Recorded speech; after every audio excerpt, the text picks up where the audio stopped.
This is a cool episode of Private Club Radio because we are here live at the Union League Club here in Chicago at National Conference, NCA's conference. This is a lot of fun.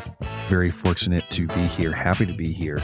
And I have to thank two very special people for making this happen. Two special organizations. One is the National Club Association for allowing me to come here. They gave me a cool space, welcomed me with open arms to come in and hang out, engage, and get the word out. So I'm very excited to be here. Had a great experience so far. And the other organization is MembersFirst, because working with them, they wanted to be a part of this also. You are hearing this live and clear coming from the conference because of MembersFirst. They hooked it up. The mobile studio. We have the MembersFirst mobile studio is what we're working with. So thank you so much to them. Hey, they're members first and we have our listeners first. So we're going to hear a little bit more from them later on, but there were some really cool people. But this episode's fun, coming live from the Union League, getting ready to go to the awards dinner soon. I will be performing some close-up magic there as well. So it's going to be a fun evening. Last night, we were at Medina for a special event. That was a beautiful club there. Absolutely a blast. The food, staff, drink, everything was so good there. Had such a great time. Great group of people, top notch. And of course, while I'm here, cross paths with an old friend. We're not that old. We're not that good of friends. But Mr. Jeffrey Morgan, great to see him from CMAA. I laughed. I was like, I'm surprised no one booed you out of here. I don't know if you realized or not. I was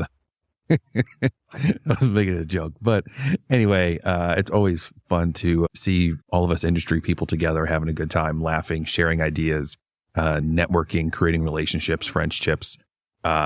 Truly is absolutely amazing. And I'm very happy and fortunate to be here. And let's get to it. Now let's get this started with a little chat from the opening session speaker, America at Risk, David M. Walker. On the wall here. Yeah. From a guy from Alabama that's a little nervous. You're from Bama? Originally, yeah. Nice. Whereabouts? Born in Birmingham, lived in Birmingham twice, Tuscaloosa, Selma, Mobile, then moved to Miami, Florida. Oh, wow. Culture shock. Positive culture shock. Mr. Walker, just fresh off the stage here at NCA National Club Conference. How you feeling? I feel great. We had great attendance here. We had a great event last night, one of the best country clubs in the country, and we're here at the Union League Club in downtown Chicago, which is also a beautiful club. I'm hoping that we're going to be able to get a breakthrough on the federal debt ceiling. There's an important meeting that's going to take place tomorrow, and there is a way forward as to how to resolve the issue if we get some leadership. But unfortunately, that's one of the biggest deficits we have in this country right now. Well, first, let's talk about where we're at. The House has passed a bill that includes an increase in the debt ceiling, but it also includes a number of other provisions designed to cut and control the growth of spending. The Senate's passed nothing, and I don't believe they can pass anything unless there's an agreement between the House and the President.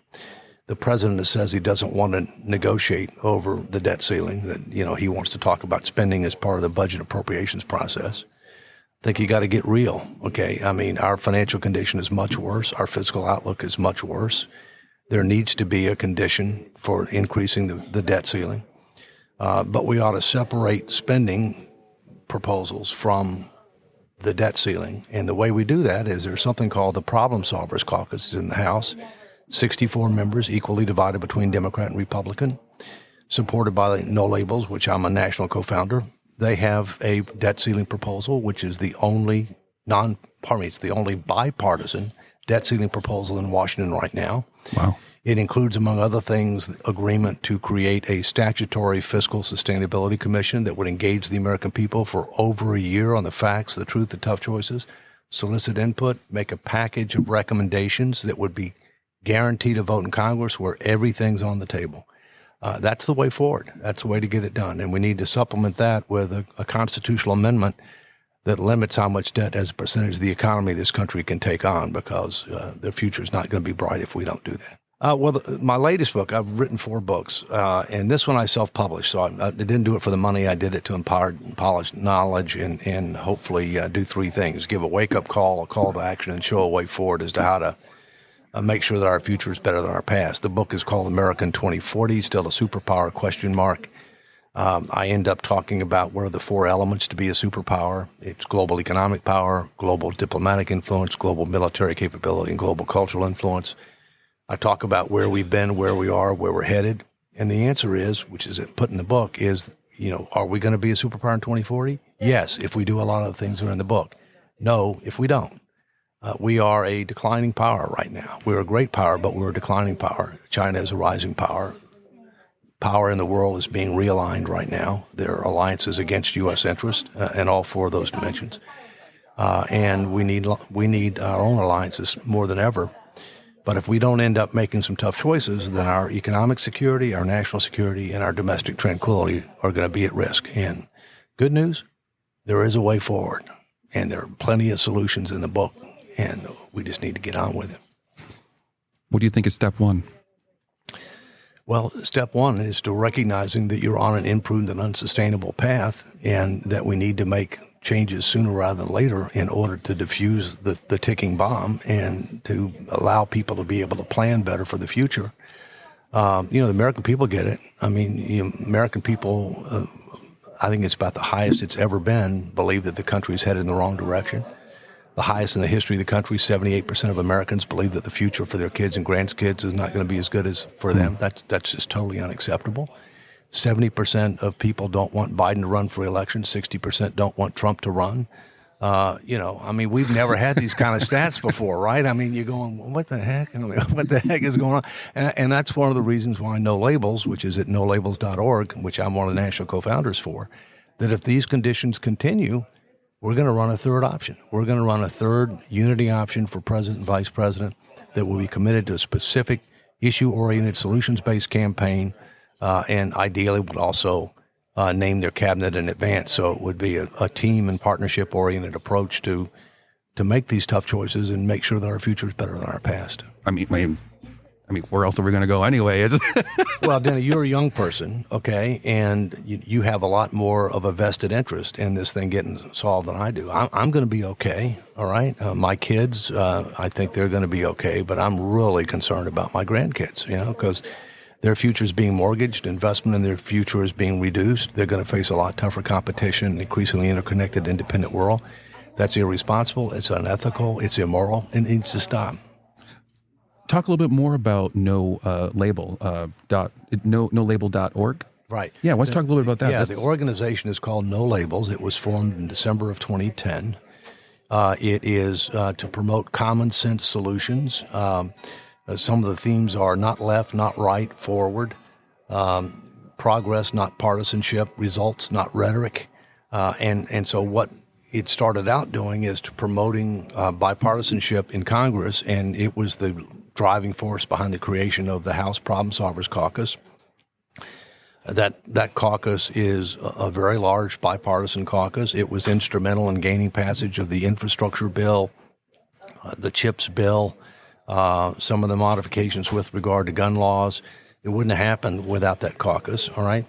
As I mentioned previously, they now have a proposal on the table, the only bipartisan proposal to try to solve the debt ceiling. There's nothing else out there. No Labels was also instrumental in helping to form something called the bicameral group, which is bipartisan senators and members of the House to try to work across the Hill. Because believe it or not, if you think relations are bad between the Democrats and Republicans, the Senate and the House don't get along very well either. And so we've tried to break that gridlock. But now when we saw, what the state of the country is, what the mood of the public is, that's why we've said, well, we may have to step onto the presidential and vice presidential stage at least once if things don't change. But again, we're not here to be a spoiler. There won't be a third option unless the conditions exist that say the people want a third option and there's a clear path to victory in the Electoral College for a third option. Unbelievable. So good. No, it's a breath of air. It's very nice to hear. And then also the fact that you wrote a book not for the money, which is why people should write a book, is to put out good information. Like, this is like a double whammy here. This is great. Well, it's interesting. I've written 4 books, and I haven't made money on them because the first 2 books, the proceeds went to Arthur Anderson. I was a partner with Arthur Anderson, and so I didn't make a dime on it. The third book was Come Back America, which I was head of the Come Back America initiative. That's a not-for-profit that existed for several years, and all the proceeds went to that not-for-profit. And this third book, I mean, as I said, I self-publish. You're never going to be a national bestseller if you self-publish. Come Back America was a national bestseller, so that's good. But there are a lot of things that are a lot more important than money. To me, life is about making a difference. It's about maximizing your self-worth, not maximizing your net worth. And once you have enough, and I'm not wealthy, but I'm fine and I'm set for retirement. Once you have enough, then you want to spend your time and put your efforts towards making a difference. And that's what I'm trying to do. And by the way, the second thing is this fiscal responsibility constitutional amendment. People can go to letusvoteforfra.org and learn more about it. But I'm involved in an effort, again, all volunteer, don't make a dime on it, to achieve a convention of states to propose a fiscal responsibility amendment, not to rewrite the Constitution, just to propose one amendment that would limit how much debt as a percentage of the economy the federal government can take on, that would end up providing constraints on the growth of the size of the federal government. Other countries have done this, Switzerland being probably the primary example, with tremendous positive impact. Statutory approaches have not stood the test of time. The debt ceiling's a bad joke. It hasn't constrained spending at all. And so the only thing that can bind current and future Congresses is a constitutional amendment. And so we found out that in 1979, 39 states had filed applications. You only need 34, and Congress never did anything. Well, we reached a peak of 40 in 1983. Congress never did anything. And so now we're bringing light to the action. HCR 24, House Concurrent Resolution 24, is designed to do that. If Congress doesn't act, we're working with a number of attorney generals at the state level to get them to file suit against the Congress that would ultimately be decided in the Supreme Court to force this to happen, because we just cannot continue on our current path. Thank you so much, sir. I know you're super busy. You have some other stuff to do, but thank you so much for being here. Thanks for spending some time with us here after the show, and look forward to hearing more from you in the future. All right, Danny. Thank you so much. Thank you. Appreciate it. Very interesting stuff. Very interesting stuff. So this second day of NCA, I was not able to make it because I was at a CMAA event I was performing at for a board in New Jersey at Bayhead Yacht Club. So our friends Melissa and Dawn were from MembersFirst. We're still there, so we're going to bring her on. We're going to bring on Vicky and get a quick little update of day 2 since I wasn't there. And it's going to be good. We had some really great updates. She's fantastic to talk with. We had a good conversation. Please welcome for the second day of NCA with MembersFirst, Vicky Burrs. To you all at MembersFirst, we were able to come out with the MembersFirst mobile studio. We got to be able to record, hang out, and unfortunately, I had to leave a little bit early. I had to go do a CMAA event in, Jersey. Bayhead Yacht Club was performing there. But you all got to hang out and stay and stick around. Very fortunate. Can you help us out with the second day? The Excellence in Club Management Awards. Yep. I personally enjoy hearing from some of the women who are in the industry and what their experience has been. So that's my personal, if I was candidly speaking with you, it'd be no, hell yeah. Seeing how they made it, how they're mothers, how they're doing their career, how they're respected, how they put boundaries. It's encouraging to hear that, and also great to see them, be able to be on stage to share that information. A highlight for me was the strategic collaboration session where NCA and CMA just came together to create a partnership showing that they're coming together and that they have some things in the works right now. They specifically spoke on a document that they'll have available to clubs to really seek best practices in club governance, and that doesn't mean that's a one size fits all for all clubs, but really something that's a working piece that would be updated every year. And it sounded like that may be out sometime this summer. So that was really great to hear. And one thing that I don't think they're ready for yet, there was a little talk about potentially having some certification between CMA and NCA in the future, and just all great things for a club governance to, really have a dial on the success of their management and running their clubs, So that was a great session. And then I did love, they had Ever Restaurant. It's a Michelin star. I believe they have 2 Michelin stars. And that was Curtis Duffy and I think Michael Muser is how you say his name. And they just really talked about, having like-minded people who are driven in their restaurant as a hospitality institution, and people really honing their craft. If they have 50 people there on staff, they're honing their craft of hospitality and taking ownership over their jobs. And that really creates the environment and that clubs also, desire to have to provide, the hospitality level and environment that members want to be in. And that's because people who are, in the private club space, that is their craft in hospitality. And that to me, is just fun to see it at a really high-end restaurant like that and talk about something that I love, because, that's what really got me into the club business, was my desire for serving others and the hospitality world overall.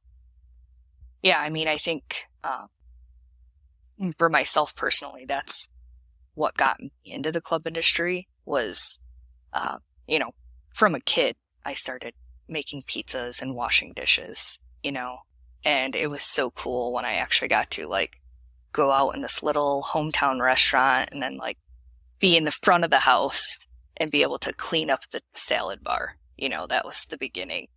And then learning how to carry a tray and just continuing to move on from there. Like when I was in college, I did some catering, worked for a restaurant group who had some fine dining restaurants, some bars in East Lansing at Michigan State. And then we did some catering, and I just really got the fine dining bug. I absolutely loved, there's this place called Tropo in downtown Lansing, and all the lobbyists go there for lunch every day. And every day is this experience that you're providing. The mini glass Coke bottles. Have you ever been to a restaurant when they serve all the small things like that? Yep. And we worked as a team. We were providing this experience, like you said, they had the signals and everything. It was just part of the day of how we communicated with each other to be able to make sure that an order was taken. They never saw you write anything down, and you knew every ingredient and you had tried everything and you knew how to explain it appropriately. And I don't know, just all the experience factors for them to have a seamless lunch. Specifically, being lobbyists coming, they need it to be quick. They're doing business at the same time. They don't want you to be in the way, and they need that experience to just be really honed in. And I absolutely loved it, and then as you go into dinner service, how the lights turn down, the ambiance is set, the playlist is so, dialed in. I loved all of that so much. And people that's their career, is being a server at a fine dining restaurant. And at the time, I had met someone who was a general manager of Detroit Athletic Club, and through a friend of mine, and he was like, you need to start working at a club. You love this, it's 2007, the market's terrible. I'm wondering what I'm going to do with an urban planning degree. And so I started working at the Country Club of Lansing, and that's where it kind of all started for me. And, bartending, serving, hosting, anything that I could do there to work extra member parties to, just when cigar rooms came out, you could smoke inside. Like that was a huge deal. And I don't know, just everything about the service experience at the club, I loved. I loved all of it. And then from there, I ended up becoming an event planner, had an opportunity to move up in a role. But, it's these stories of like how people got to where they're at in their careers in the club hospitality world that are so fun for me to hear. I think that was probably my favorite part of NCA was, hearing all of the Excellence in Club award people talk about their experience. And, specifically, I love to hear what the women have to say because I'm a mom and I've been in this industry, and now I'm in the, digital space of it in software and websites and marketing of private clubs. But I have been in that position of actually helping the club run as an operational standpoint. And I really think like being on the other side of it, gives me the opportunity to say like, how can we help operations run more smoothly? So it's fun to hear their walk through how they got to where they're at. And, that's part of the story. So it's hilarious how it all happens. I actually cut my hand on a Riedel glass cleaning it and had workman's comp and got put in the office. And I was like, they're like, you should help with events. So that's kind of how it began for me to become event planner for a club. And then it was going really well, and I was selling a lot of events, and a lot of the connections I had from being at the private club became all my customers, my clients for events, and they were all the members at the club, right? So I was already well connected because of that experience. And then from there, I ended up going to another private club that was for profit in the area that a group of local owners had purchased. And I got to learn so many cool like marketing aspects to promoting a club per se. And then from there, I moved over to Chicago, and I worked for two different private clubs. One on the northwest suburbs that was super, family oriented, and there was a beach club. And I mean, I don't think I'll ever forget a membership tour where you end at the beach at a beach club, and you're showing them where their kids can like go to camp, and you can have a cocktail and sit by the pool and then go out on a boat, paddleboard, whatever you want to do. Like that is, I don't know how you can't close a sale like that, Just sign right they're already like so connected with the members, and they want to be there, and they're so excited about the opportunity of joining. And then you show them that, and all of those pieces of being a membership director. And so I was a membership director for 3 different clubs after I was the event planner at the first club.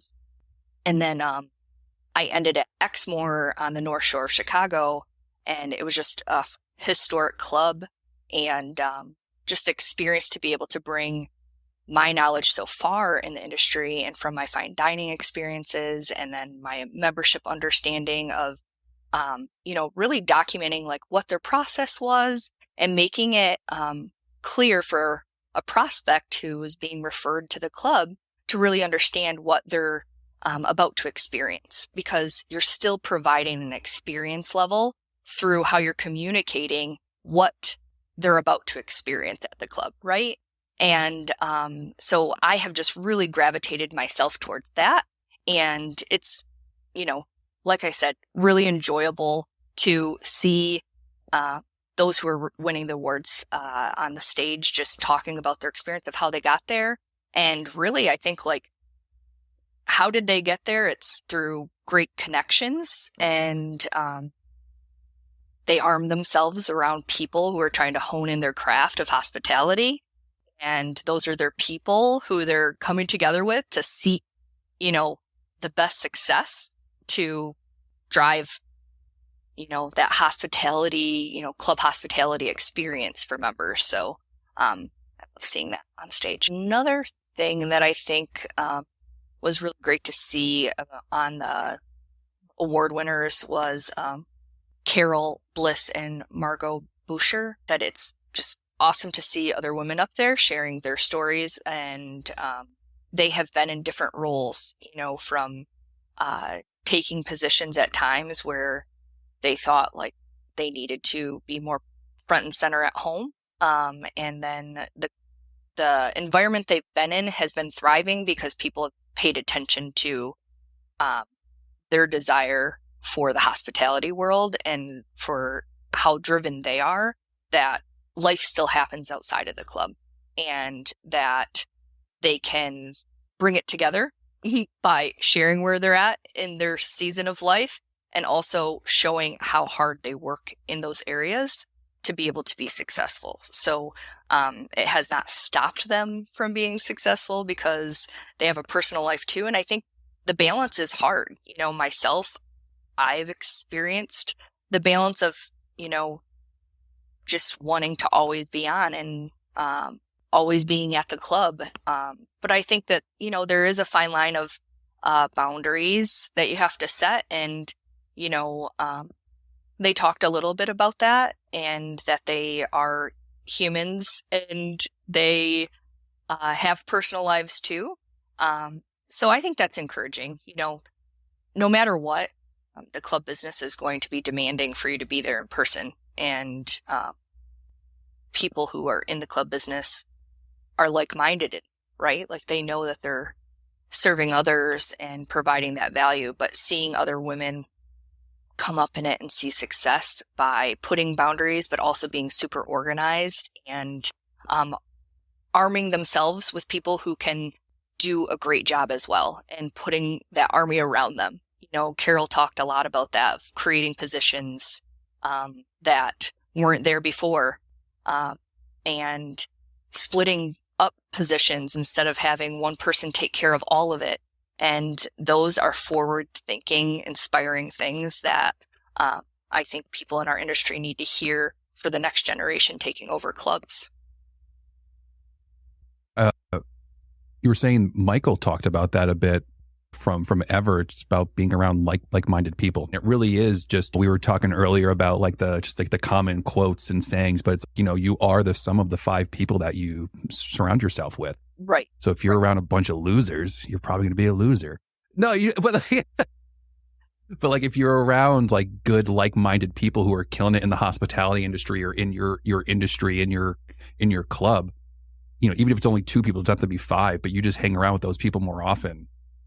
Yeah, but why do you go to NCA? You could just stay within your walls at the club and say, I got a lot of work to get done, or you could attend events like this that put you around other people who are striving, to see success in their club, and they're looking to learn other, ways that are out of the box. There was a lot of out of the box talk about, are you doing these things? Such as, security.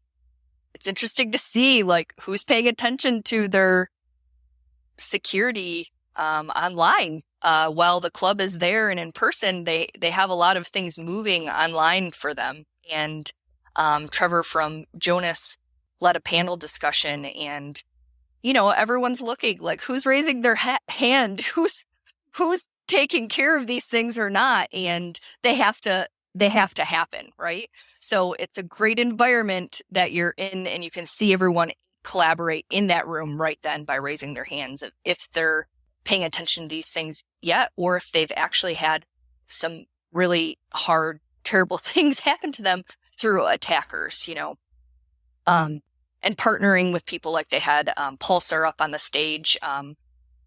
Those are just some great companies to be in contact with to keep the daily operations moving. And those are important things for clubs to be paying attention to. So, from security to, out of the box thinking of how to get things completed or outreach in your community. Those were all things that were really great from the show. I liked how it was very smaller and intimate as well. And I'd be interested to hear from your point of view as a vendor how it was. So for those of you who weren't there, it was a fairly small, like couple hundred people, if that, and smaller conference, and everything was in the same room. All the vendors, the speakers, most like the sessions, everything was all in one room. And I've heard mixed reviews, but from my point of view, I sort of enjoyed it because from, being a vendor at other things and also a spectator or, being at different conferences and other capacities, it was kind of cool having everybody in one room because it gave you a way to connect with the vendors and other people because they were also in there. And granted, not every vendor, everybody's listening exactly. Sometimes they're doing other work as well. So you mentioned, people who make excuses because they have work to do. It's like, no, you can still come to these things and still get work done. You don't have to be like 1,000% engaged the entire time. But what I enjoyed was, to me, having everybody in the same room was a talking point.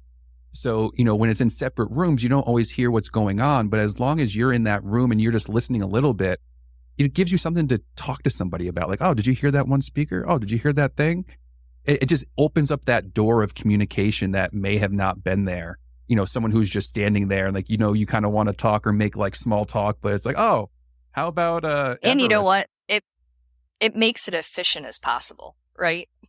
So these club managers are being pulled away from their club operations. And if they're going to spend that time, they want it to be efficient, right? So it gives them the opportunity to have that.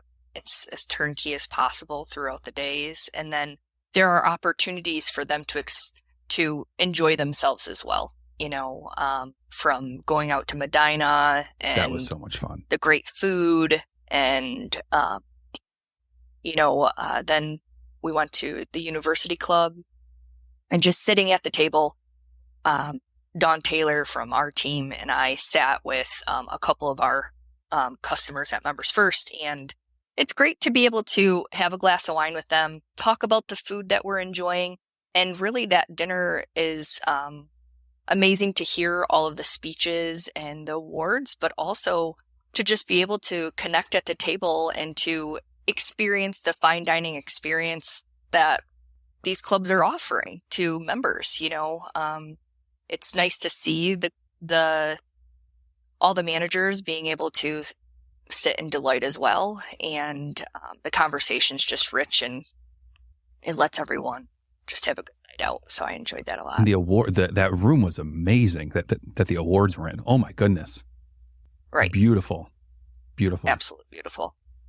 Looks out of a movie, that's for sure. My kids saw some pictures and they're like, Harry Potter? Close, not quite. Next year is going to be in Texas, and I think that will be well attended, and it would be great to see some more ladies in the room. I hope that these two inspiring ladies who are awarded will, really encourage others to attend. It was great. Yeah. And looking forward to that myself. So, Vicki, thank you so much for coming on. Thank you for being a part of the amazing MembersFirst. We're here in the MembersFirst mobile studio. You guys are helping me and all of us sound really good now here on the channel. So thank you. And we look forward to chatting with you guys very soon. Yeah, thanks, Denny. Hope you guys enjoyed that episode, learning more about the NCA. Highly recommend that you check them out. They are a phenomenal group. It's a great conference and tons of learning and really valuable information. So hope you enjoyed that. Before we go, if you haven't already, please subscribe, like, engage. Really appreciate it. Anything you can do to help the channel grow is always appreciated. So leave reviews, follow, subscribe, get the notifications, share with friends if you can. If you like an episode or there's some cool content, always appreciate it if you can share it with other people. And make sure you go back. Go back and listen. There's some really good episodes. Gabe has some amazing guests and people on there as well on here. So check it out and catch you on the next episode.